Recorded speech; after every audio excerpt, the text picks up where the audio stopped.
Okay, am I on? I guess I'm on. All right, everybody, welcome Speedway fans to Speedway Chat Live, coming to you from a wet and wild wintry Southern California.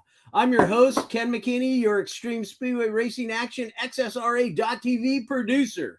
Thanks for joining me in this Wednesday night for our first Speedway Chat Live podcast for 2023 for the 2023 season.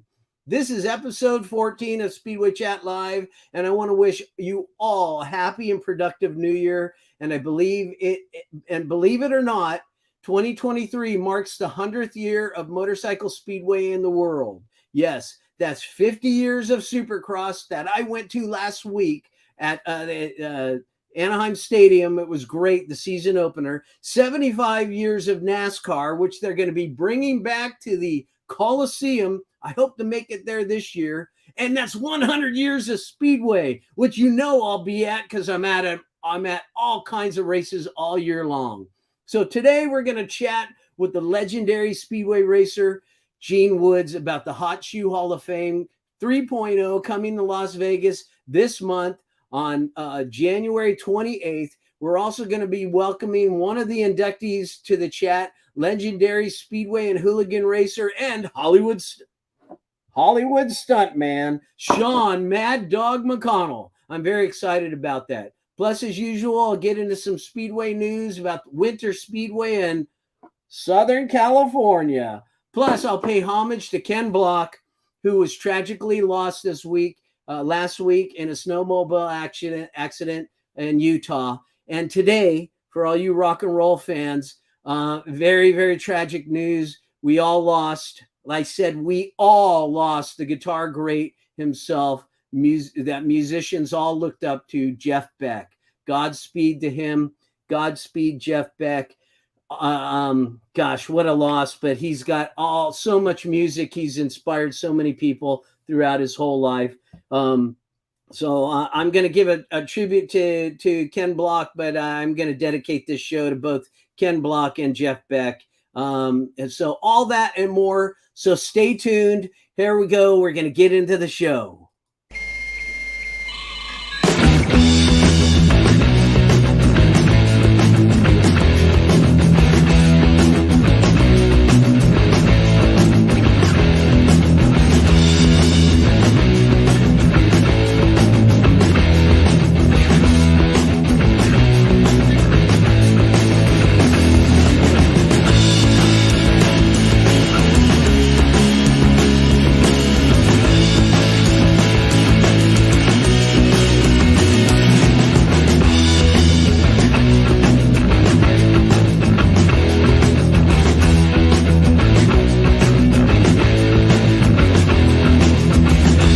XSRA TV, watch Speedway, Southern California, yeah!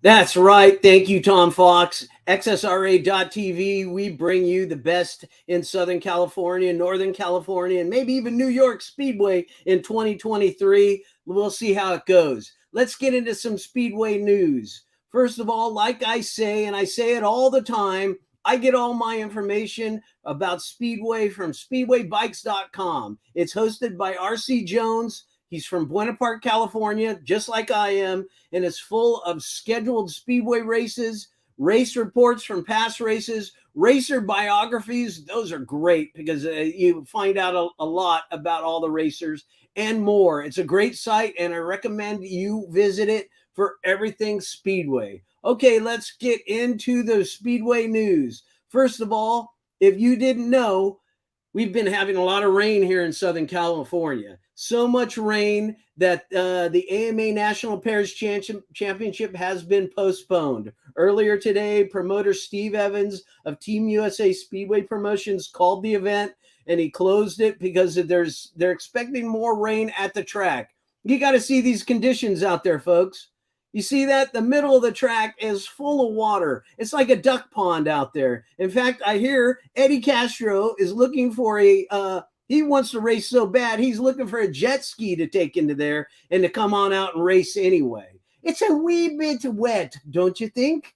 Yeah, it's a wee bit wet. So the race has been rescheduled to a different date in the spring, I would assume, because Evans has all kinds of things planned. He's got team racing. He's got flat track racing. He's got a lot of stuff planned for that track because that track is just about the best track outside of Southern California proper, up into the breadbasket of California, which is Bakersfield, or some might call it the armpit of California. I don't do that. It's a racing capital of a lot of races out there. We'll keep you updated when we know the details. But there is good news on the horizon. Coming February 4th, Steve Evans has planned something that nobody has done in a long time. It's called USA versus the World. The promoter, Steve Evans, he's been working his ass off on this to bring this event to everybody for a long time. And it'll be the first international event test match in over 30 years in the United States. The best speedway racers in America are going to go head to head with international racers, including, let me pull that up, including guys like this: Dan Bruey, Adam Ellis, Rasmus Jensen. Dan Bruey, Dan Buey is the 2022 British Speedway champion, so he's going to be tough. French racer Adam Ellis just won a big event over there in Australia. Rasmus Jensen, he just sounds tough. Rasmus, he just sounds tough. He's going to be bringing it. Those are just a few that he's named. I understand he's got Kyle Legault, who's going to be coming as well. He's a Canadian racer, but with the name like Legault, he's got to be of French descent. They'll be meeting racers like our Luke Becker, our Brock Nickel, our Dylan Rummel, our Max Rummel, our Billy Gennaro, our Gino Manzares before he skedaddles and goes overseas to race in Sweden. And maybe even an international racer like Chris Kerr might even get out on the track and show his stuff because he is still fast as hell. And I understand that Eddie Castro is going to try to make that mix as well. So we'll be gearing up like nobody's business for American Speedway. They've not done anything like this in years, and this is just perfect for the 2023 year, the 100th year of motorcycle speedway in the world. If you're a speedway fan and you know the importance of this sport, get your ass to the track and bring friends. Bring a lot of friends. Bring people that don't even know they like speedway yet. The thing I think is that people just don't understand how bitchin' this sport is, and until they go to the show, they'll never know. I mean, seeing it on video is one thing, but watching these guys race is an entirely different thing. And I'll try to host another Speedway Chat live a few weeks or a week before that match to speak to Steve so you could hear it from him personally. But until then, check out all the information you can on Steve Evans' Facebook page, as well as Paris and Kern County Speedway Facebook pages. All right. So that again is going to be USA versus the World, February 4th, 2023 at the Kern County Raceway Park in Bakersfield. All right. Now we're talking a little bit about international racers. In Australia and in Argentina, it's the summertime down under for both of those countries, and they have really gotten into their summer speedway program. In Argentina, they just completed their sixth event, their match called the Festival of their international festival, where they've had people from a lot of other let's say European countries to go there and race where it's warm, to stay in tune. They've got right now on their points schedule. Let me pull that up. Right now on their points schedule, they've got it's leading the race is a Polish racer, Paweł Masajek. He's got 98 points. Polish racer Patrick Wojolo, he's got 96 points. Paco Castagna from Italy, he's got 92 points, and their one Argentinian racer, Coti Garcia. Coti Garcia is 86 points. That's a good points, good good rundown of points, but you can check out more information from them on their Facebook page, Fan Speedway's page. And you can learn about that. They've got some video, they've got interviews. My Spanish isn't so good, so I don't really know what they're saying, but they did talk to one of the guys from Italy, and they were both speaking English, and he's having a great time down there in Argentina. That would be a great place to go, or a great place to have those guys come up for our summer season when we're racing and it's too cold and they've closed their stadiums down there. So maybe that can be worked out later. I don't know. Steve Evans, he's got his fingers in all kinds of things. Maybe we'll just stack that up on top of him as well. And on Australian Speedway Summer League is really getting going. Their Oceania League, they just completed their Australian Speedway Championship, and after five rounds, they crowned their Australian 2023 Australian champion, Jack Holder.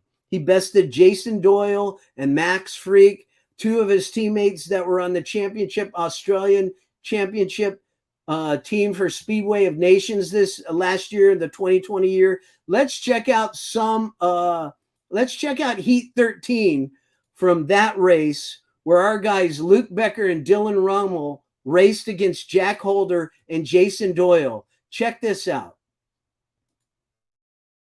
So on the inside in red is Luke Becker. Alongside him is Jack Holder in the yellow helmet colour in gate number 2. Gate number 3 is the first appearance of Dylan Rummel.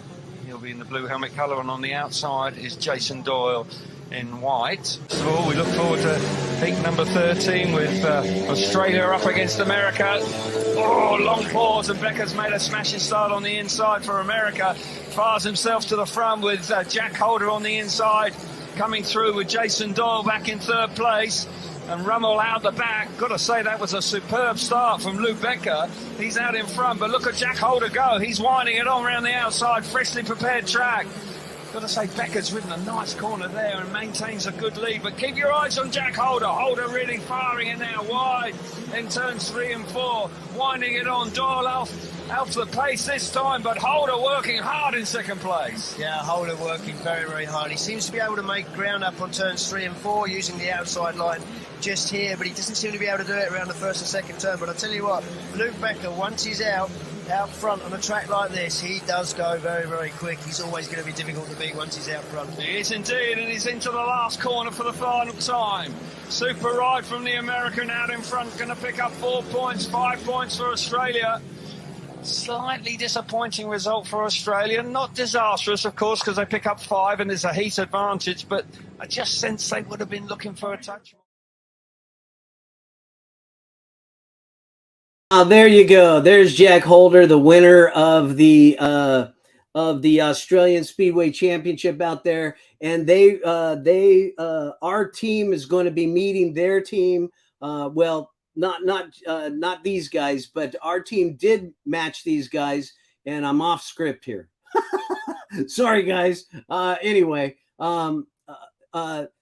these guys were racing really good. Jack Holder, congratulations on your win as the Australian Speedway champion. And the guys that were racing last year in the Speedway of Nations made the Speedway Star magazine.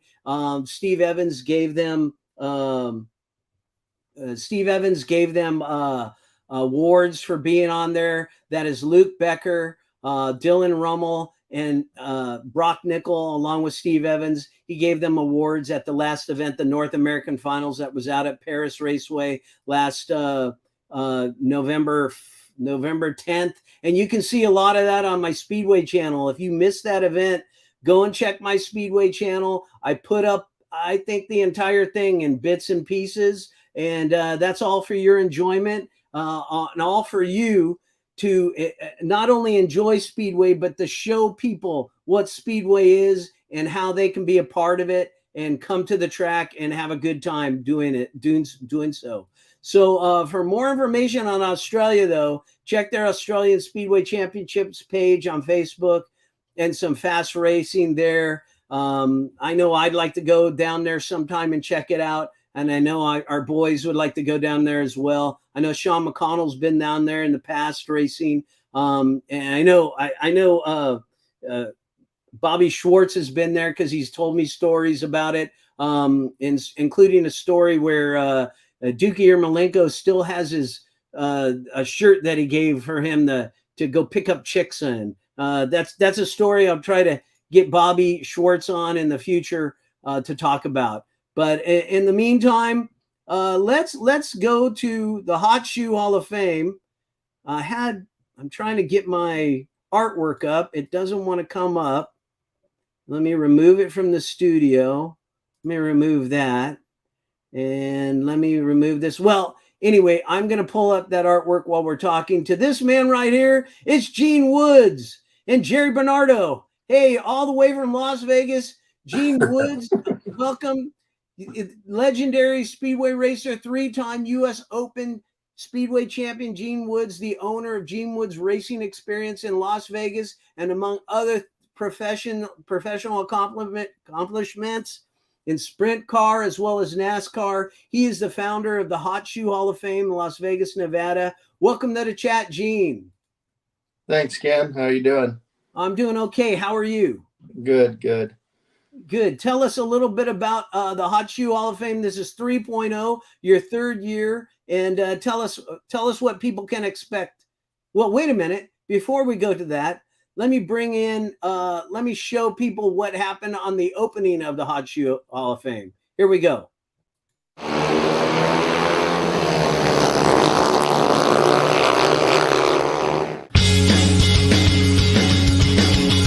There's a lot of everything in Las Vegas, and on the Fremont Street Experience, it's a carnival atmosphere day and night. You just have to see to believe.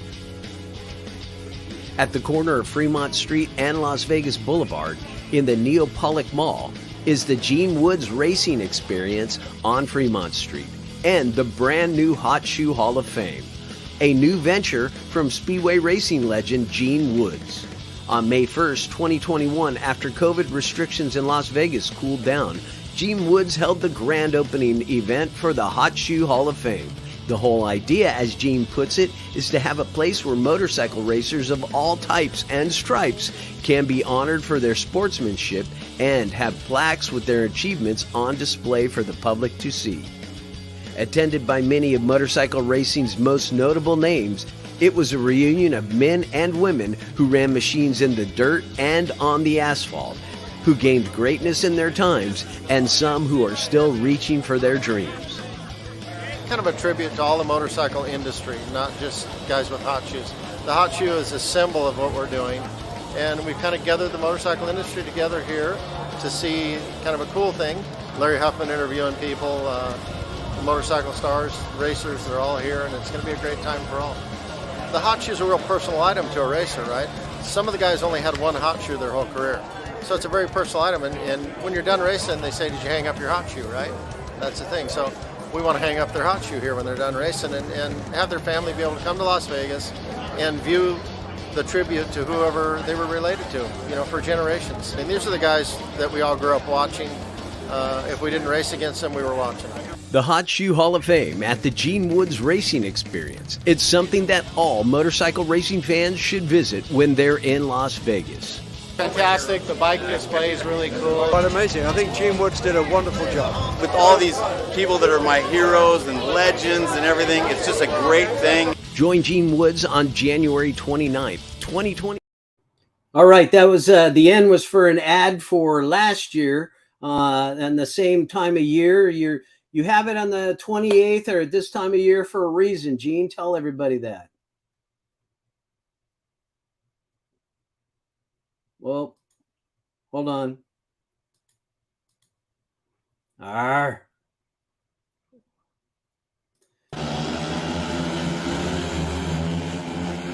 Oh, cool. Let's just watch this. This is from Curry Stadium. This is Jack Holder's winning run. Look at that scrubby little track in Australia. Up in Vegas. I think Shawn has ridden in Australia. Bring him in soon.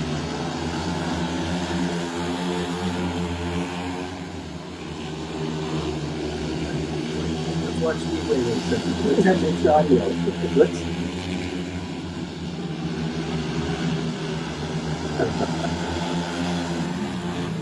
Boom. Play. Yeah. Yeah, that is Jack Holder's winning run. I forgot to play it. Gene, tell us about this event this year. Well, January 28th is as you call it, the 3.0 of the Hot Shoe Hall of Fame get together celebration, and an amazing crowd is showing up. We've got some very cool guys. We're not necessarily introducing, but we're adding more participants in there from different genres of racing. I've got my good friend Jerry Bernardo here with me, which most of you in the motorcycle industry are, I'm sure, familiar with. And he's brought some guys in, and he's helping us with the Hot Shoe Hall of Fame. And tell them who you brought in. You know their history. Well, the cool thing about the Hot Shoe Hall of Fame, in my opinion, is it is such a diverse group. It's not just guys that rode dirt track or speedway, motocross, everything, road races. I mean, there's so many legends. But I said to Gene, there's always other genres that we haven't really covered. So we're spreading a little love by bringing in guys like Johnny Campbell, Ricky Brabeck, the only American to ever win the Dakar Rally, Steve Hengevelt, another Baja 1000 multi-time winner. And we're going to bring in Seth Enslow as well, who's well known for his mad long distance jumps and famed Crusty Demons of Dirt Star. So we're kind of mixing it up, a little FMX. You don't really, when you say, Seth, it's not really FMX because he's just balls to the wall. Just, oh, wait, you want me to jump 300 feet on a Harley Davidson? Hold my beer. Boom. And then I asked him one time, what do you think right before you hit a big jump like that? And he just turned to me and goes, you know what, Jerry? Fuck it. It's my job. I didn't ask if you could say swears. I just threw it out there. That's ballsy. I know you forgot a name that there. I know him personally, Jimmy Lewis. You're bringing Jimmy Lewis in with Campbell and Lewis. They're both racing together a lot in the desert. I know that because I tried to get Jimmy Lewis to come to Costa Mesa when Campbell was there visiting, and Brad Oxley says, "Oh my gosh, Jimmy Lewis is a hero to me." So that's going to be great. But let me just name a few of these guys that I know. This from the Speedway community. You got Brad Oxley. You're honoring Mike Bast, Lenny McBride, Mike Rooney, another racer turned announcer, Scott Brandt, Mike Muntean, Billy Gray from Father Knows Best, Steve Nutter, Bobby Hedden, Greg Hancock, who just made the AMA Motorcycle Hall of Fame, Dennis Segalis, who I got a chance to meet this season and I fanboyed on him. Sorry, Dennis. Bruce Cribb, Gene Bonsignor, an ice racer, and the whole Collins brothers, right? You got Phil, Peter, Les, Neil Collins, and Steve Collins. How'd you do that? How'd you get all those Collins brothers shoes? Actually, it was kind of pioneered by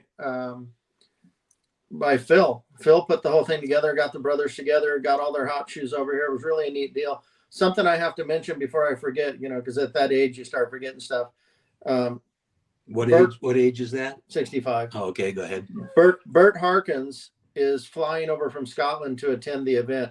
So we have Bert Harkins flying from Scotland. We have John DeSoto flying from Hawaii. We've got guys flying from back east. Brad Lackey is our lifetime achievement this year. He's flying down from Northern California. It's both motocross guys. Yeah, right? It's something in the industry that you don't want to miss. If you haven't seen guys in 50 years or you have heroes, this is a place you want to come. Fantastic. And speaking of heroes, and one of the guys I left out just because we're going to introduce him is one of your 2023 inductees, number 6, Shawn McConnell. I'm going to bring him into the chat right now. There he is, Shawn McConnell in the garage, probably working on his bikes. How you doing, Shawn? Good. Thank you for joining the chat. Now, Shawn, you're an international racer. You've been racing at home, but you've been racing since you were a young guy, since 1974. You've ridden just about every track that doesn't exist anymore, including your time as a promoter at IMS. You rode in Europe. You raced with some 19 teams in Great Britain, including the Czech Republic and including Australia. Is there anything you haven't done? Yeah, I won a national. Well, you keep trying because you keep coming out for them. Yeah, I've probably been to more than anybody else, but I just don't win them. Yeah, well, I remember you were at the 52nd. You did get yourself a heat there. Yeah, that was good for the U.S. Nationals over at I was Costa leading Mesa. one of them, and the referee didn't like it, so he stopped the race. Yeah, that referee, he's a tough guy. He's a tough guy. That's Steve Lucero. No, So, this is why Lucero's here. He oh, was a referee before that. oh, okay. I know that guy. All right, cool. So anyway, so what does it feel like? I mean, to be recognized like this? I mean, for all of your exploits on a motorcycle. Well, it's pretty cool. I mean, the fact that there's so many of my heroes that are in it, and to be included with them it's truly an honor. I mean, I'm thrilled to even be mentioned in this group. Yeah, I mean, you for me, you're always kind, and I mean, in the many years I've been going there, I put a camera in front of you and I ask you questions, and you're able to, you're amiable, you're very positive going into the race. How do you do that? I mean, you've been doing it for so long, and you still have that enthusiasm to get out there and race in Costa Mesa and stuff.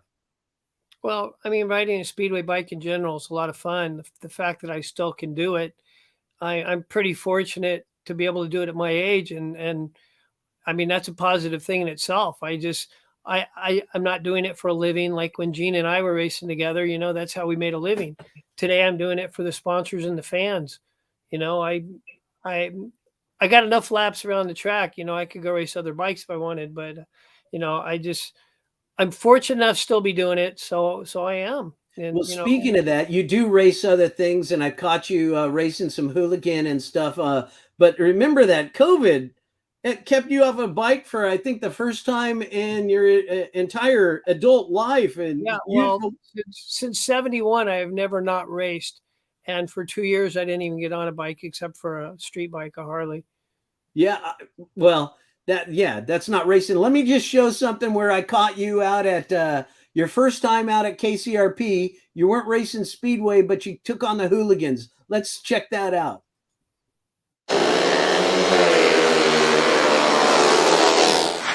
Along with the Harleys, the hooligans also came out to KCRP's dirt track for Harley Night 2, and I ran into the one and only Shawn Mad Dog McConnell in the pits. Shawn McConnell, it's been 2 years since I've seen you out at the track. Yep. Man, it's so good to see you out here. You're going to spin some laps on the hooligan. How's it feel? Good. Looking forward to it. I haven't been on a bike in the dirt for 2 years. How did you do that? I mean, well, I don't know yet. I haven't done it.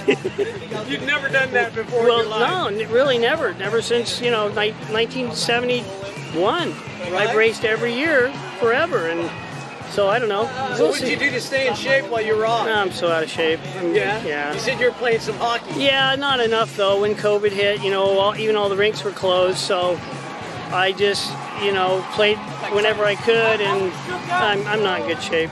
That's why I hope I can still ride Speedway. Well, hopefully it'll be muscle memory, right? If I got the muscles to memorize. Let's check out this race. I'm sure Shawn McConnell will remember how to race, but I'm sure he'll be sore in the morning. Also in this race were former Speedway racer Michael Raines, James Knowles, and Todd Barnes.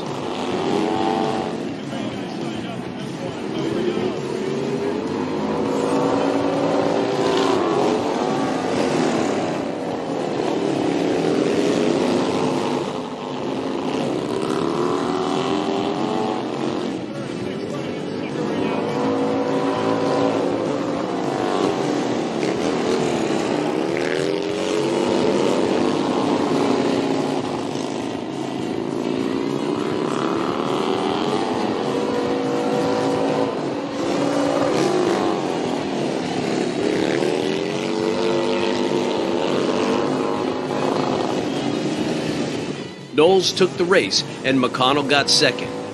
But that wasn't the end for both of them, as they had more races. Yeah, you had more races in you. Were you sore the next day? No, not from that. Oh, then you had muscle memory. Yeah, pretty much for that. I was about 3 teeth too low for that race. I ran out of gear. Hey, I have a story for you, Shawn. Okay. Years ago, I was married to this lady. I know where this is going. I won't name any names, but she's married to Faria now. So, so on the first time we ever went to the race, the first time I ever took her to the races was, I think, Costa Mesa. And I was going around Shawn on the outside, and he does one of his usual wheelie right up ahead, tire right next to your helmet. I actually think he ricocheted his front tire off my helmet. So the races are all over, and I'm down in the pits, and she comes down the pits and goes, "Hey, where's that guy that almost ran you over?" And I said, "Oh, he's right there." And she walks over and she goes, "You almost ran my husband over, huh?" And he goes, "Oh, I don't know how, Shawn, he's all nice." And she throws a full beer right on him. I'm like, "Oh my God. Welcome to Speedway." Yep. Oh, well, Shawn, well, Shawn, I've seen you do that numerous times at different tracks where you're coming across, you're on the inside, and the guy and just on the outside of you is closing you off, and there's no other place to go except in them, but you don't go in them, you go over them. How do you do that? How'd you learn to do that? I mean, going over them, that's not that once you, like, I remember the night Gene was talking about, there was a little hole. I mean, Gene had hit it earlier in the night and lifted, and I hit the same hole when I was underneath him. And like I said, neither one of us crashed that night. I mean, I bumped into him, but I'm like, okay, that was my fault. So he took off, then I took off again, but I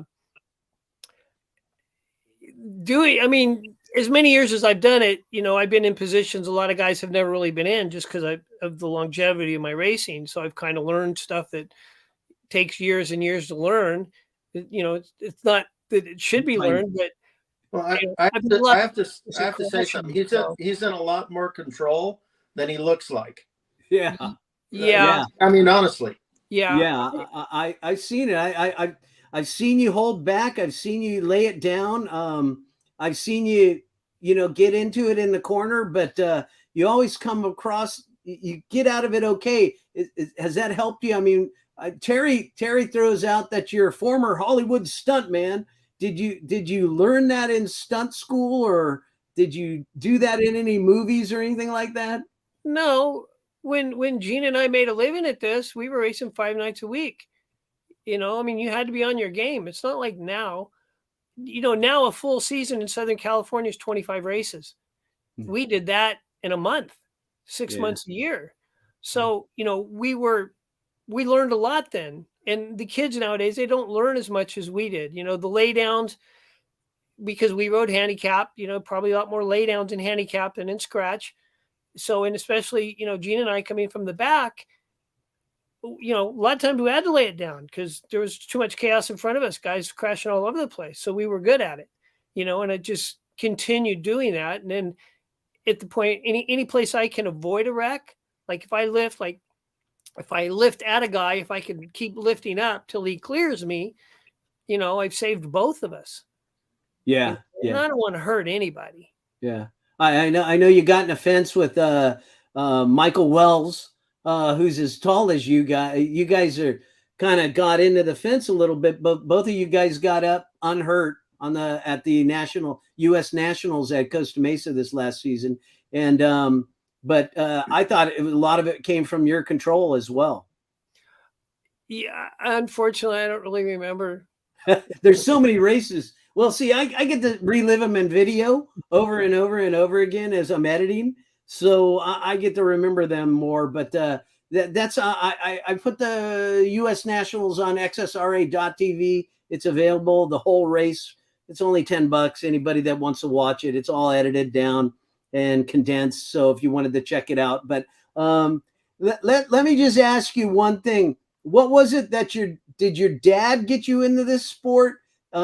Because I know that he was a motorcycle racer way back. And how did Frank play into your racing? Well, he got me into racing. Speedway was, in the days, I mean, when Gene and I were on mini bikes, Speedway was, those guys were making a ton of money. They were like superstars. They were like, how the wrestlers were, or wrestlers are now. I mean, they're, household names. Everybody knew them. Girls loved them, and they were like movie stars. And I'm like, I want to do that. And then I met Larry Shaw, and he asked me to ride for his little junior race team. So I started with that. And at 15, I'm like, okay, I got to get a bike. So I got one of Larry Shaw's old JPs and started that way. And so you've been going ever since? Every year. Every year, except for two. Gene, you want to ask him a question? Hey, Ken, I have a question. Yeah. You have one of the most famous motorcycle hosts of all time sitting right next to me. Let him ask some questions. Oh, yeah, cool. Go ahead. Go ahead, Jerry. Ask Sean a question. I just put it on him. You want me to ask Ken a question? Sure, or Sean, or whoever. Yeah, ask Sean a question. Sean, I don't know anything about Sean other than the fact that he used to race against Gene Woods. But I remember Gene telling me that, to get to the front, Gene himself said he wasn't afraid to put the elbow up and maybe get a little aggressive. Would you agree with me, Sean, that Gene was going to the front any way he could? Or what? Tell me the truth. I don't want no freaking lying or anything. No. I know we're on TV. I mean, Gene was a hard rider, but he was a fair rider. I don't ever really remember him taking me out, but not giving me room was, that was racing. Well, that's good. I know that I threw in the beer. I mean, I thought Gene and I always got along. She didn't like me. She didn't speak to me for 25 years. Oh, there's a shocker.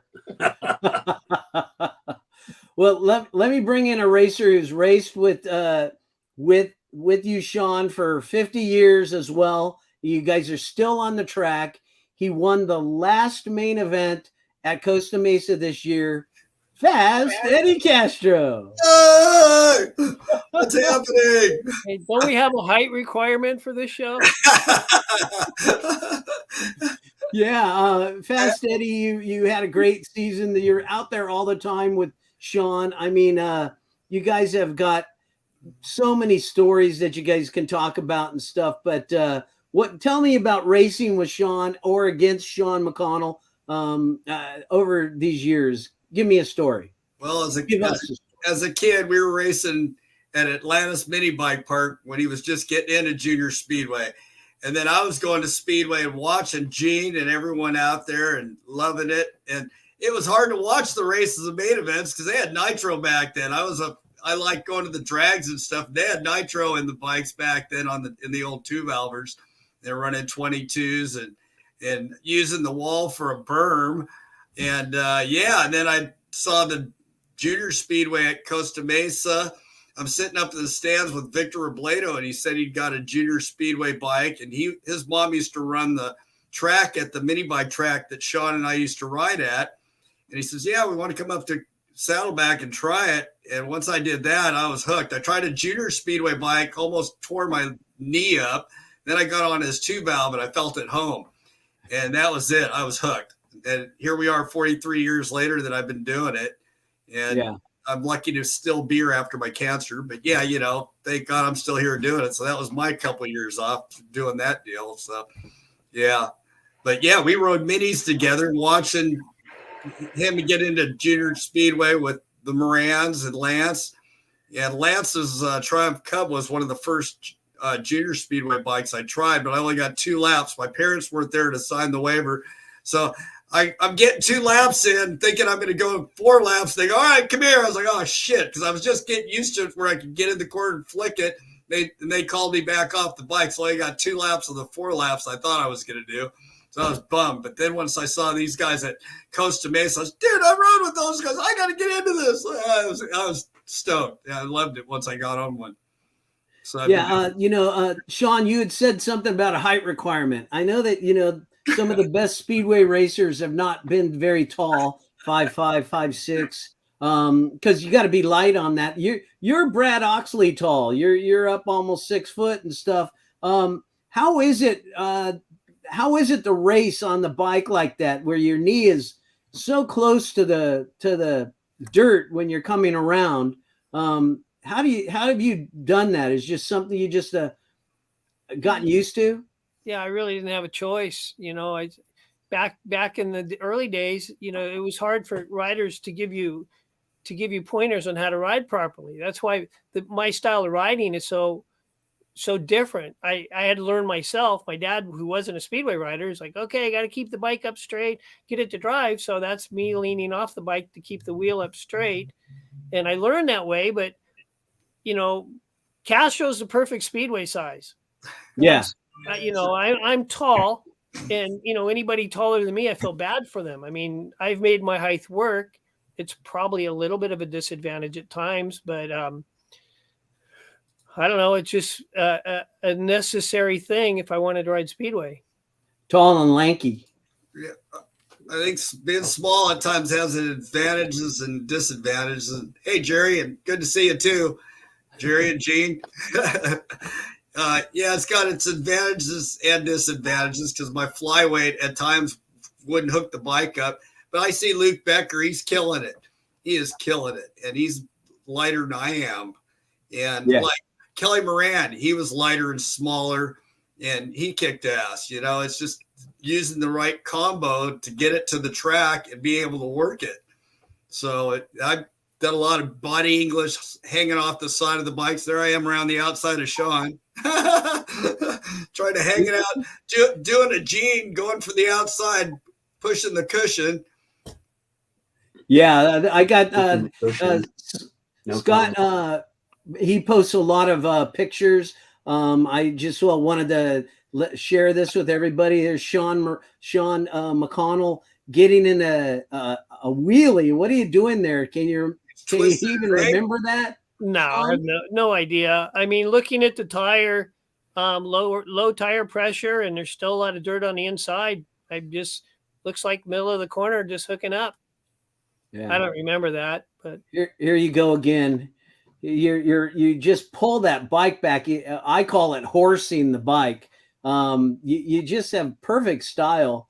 You look really good out there, and I want to congratulate you on all that. Well, watch Bobby Schwartz. That's perfect style.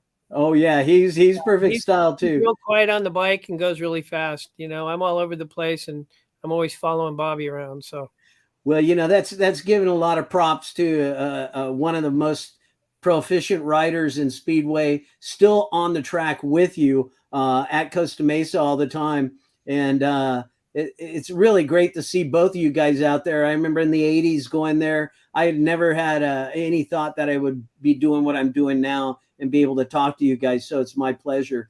But Gene, you've already inducted Eddie Castro down there, and you got Shawn. You got Brad Oxley. Is he committed to coming to the show? Brad's coming up. Oh, fantastic! Brad's coming up. Greg Hancock is going to try to make it, and Bruce Penhall is going to try to make it.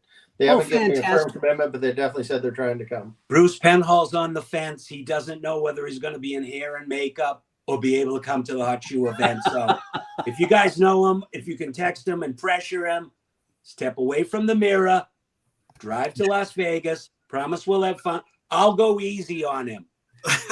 Well, last year was his 40th year since he won his second world championship. And I don't think anybody made a big deal about it except me.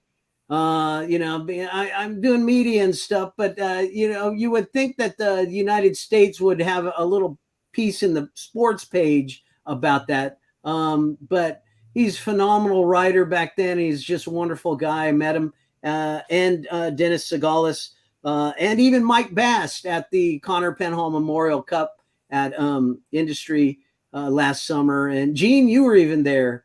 That's a good event for Bruce's son, isn't it? No, it's great, and all of those guys have done a huge amount for the sport of Speedway. Bruce's name and him being on chips and everything else, it put Speedway back on the map from where it was in the 70s and 80s. So it was a huge boost for it. Yeah. Well, you're going to have an announcer there. you've got Larry Huffman coming back to be your announcer at HOF 3.0. How'd you do that?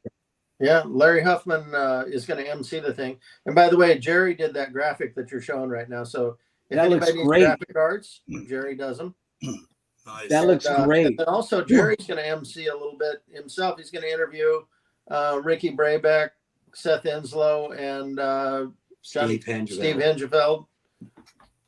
So Wow, Jerry's going to be on stage too, so there'll be some excitement there. That's going to be great. And Describe the word excitement. No coffee. Okay. Yeah. Less than 2 coffees. Okay, so now if people are on the fence and they don't know about it, tell us more about how's it gonna start? I mean, you got on any Sunday 2. Tell us a little bit more about that, Gene, please. Well, for the people that haven't been to the event, it's about 30,000 square feet above the go-kart track on Fremont Street. There's a movie theater that's part of the deal. We will be airing on any Sunday too. During the event, it will just loop in there and play continuous. Part of that will be some of the people that appeared in that movie will be there. Also, the people that produced it will be there. So it's kind of a neat get together on that point. And it's just a great deal for the whole motorcycle industry to come and sit down and bench race and see people you haven't seen for a long time. And it's a great venue. And don't forget, the main thing about this is the whole Hot Shoe Hall of Fame is a nonprofit organization that Gene started out of his own pocket. So anybody that wants to come up and make donations, we're not groveling for donations, but we need to recycle. And Gene bought a bunch of shoes, and he gives out hot shoes, which are from the heart of the motorcycle industry. And we've been giving them out to homeless and people in needs, people who have fallen on hard times. And we need to start replenishing the stock of shoes that we have been giving out. So that's basically a lot of the heart and soul of the Hot Shoe Hall of Fame. It's great for everybody to get together, reminisce, hang out, bench race, talk shit. Oogle girls, we're going to have girls there, right? Yeah. Oh, yeah. Show girls. Yeah. But really, it's all about giving back, and that's what the Hot Shoe Hall of Fame is all about. So don't forget that too while you're having fun. Come up, have a couple of drinks, and see people you haven't seen. Yeah, and people can meet Shawn McConnell. And I know Fast Eddie, you said you were going to show up as well, right? I'll be there. So what happens during you have 2 different places. You have a place where you give the awards, and then you have the stage where you have interviews, right? Are you still going to go with that direction? And then you have motorcycles up on the 2nd floor? Yeah, absolutely. It's basically the same layout. Everybody comes in and grabs a little bite to eat, picks up their award. And about 7 o'clock, everybody will filter into the main room where the stage is. And Larry and Jerry will do some interviews of the people. And that's where it all starts. You kind of learn a little bit about some of the celebrity racers that are there. And it's just a great evening to just reminisce, really. It's not an awards banquet. Definitely not an awards banquet. It's just 1,200 people bench racing. Bench racing. Shawn, I'm looking forward to seeing you over there. It's a great honor for you to be there. All your heroes are going to be there. Let me ask you first, how's your dad? How's he doing? Good. Yeah. Good to hear. Is he gonna be able to come? Probably not. I think, spending that much time away from mom is probably not a good idea. Oh. So I don't think he'll make that. Okay.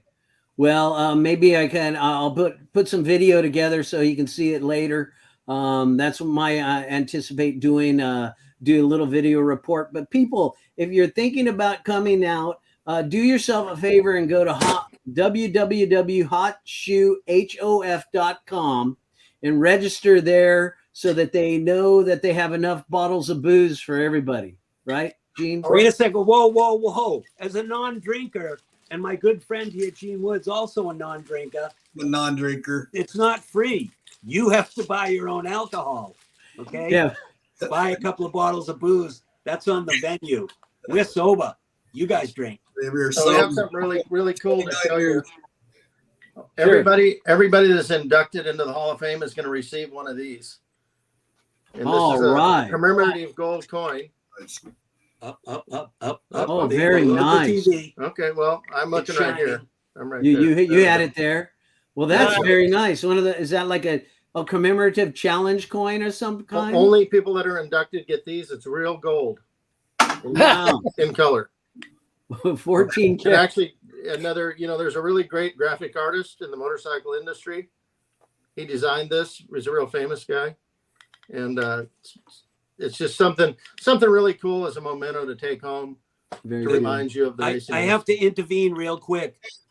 You guys all have heard of the legendary motorsports artist Tim Beaumont. He does almost every single thing you've ever seen. I've kind of taken him under my wing, never met him. He's in the UK, I'm here. So me and Tim Beaumont have been pioneering a lot of really great art in the motorsports industry. We do stuff for Moto America.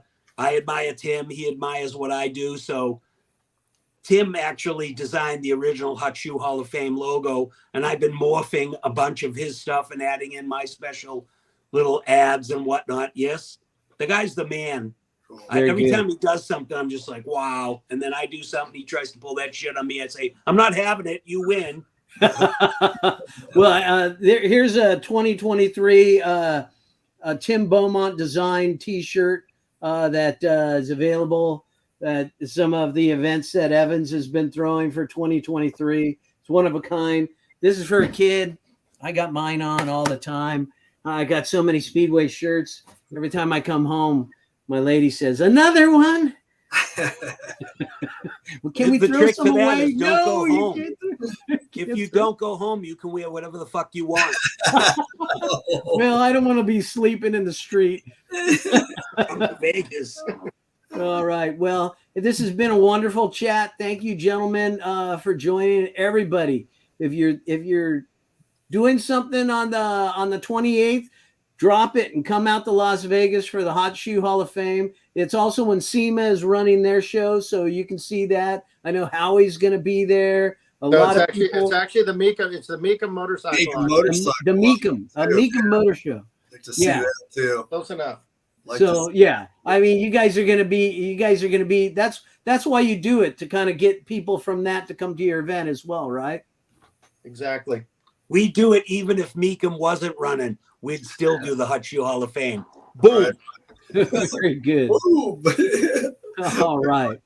Well, I want to thank everybody for showing up here on the chat show. It's quick and painless, right? It's only an hour, and people get a chance to see you. If you want to see Shawn McConnell, you want to see some of your heroes of Speedway and flat track, you come on over there, and you can even meet Jimmy Lewis and Billy Campbell and a lot of people. Look at that. All right, hold on. Let me pull that up again.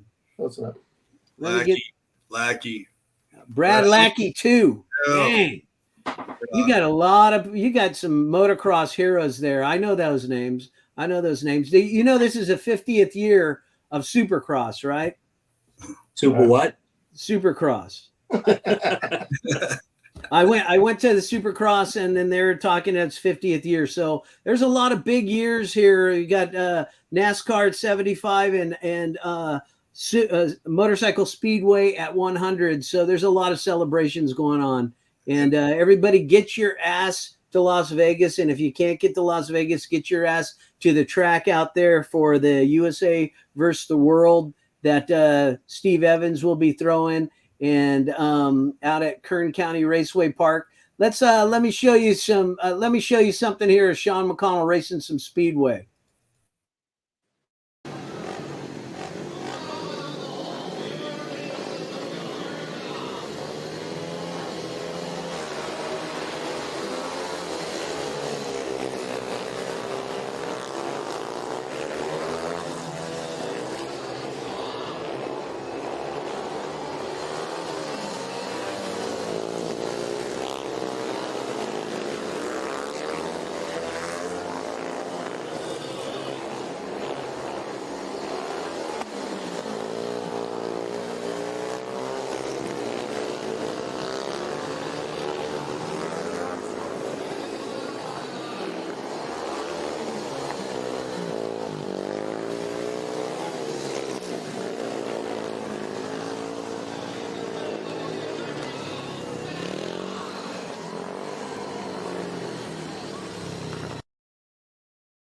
Little bobble at the end, but Hey, you were just having fun. Where did you get the name Mad Dog? Where did that come from?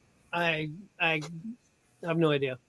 Well, you sure wearing it well because you got the underdog hat on with the ears and everything. I know everybody. It's a crowd favorite for a lot of people. Well, it's it's part of the show too. So people relate to it. Hey, Sean. Yeah. I heard it was your parents got you pooping in the yard. That's how you got the name. I'm still not broke yet. All right. Well, thank you, Sean, Mad Dog McConnell, Fast Eddie Castro, Gene Woods, and Jerry Bernardo for this episode, joining this episode 14 of Speedway Chat Live. I want to thank you all, and we'll see you in Las Vegas on the 28th. Run it. Hey, Ken, thank you very much. Thank you, Jerry. All right, Sean. See you guys later. Run it. You guys there.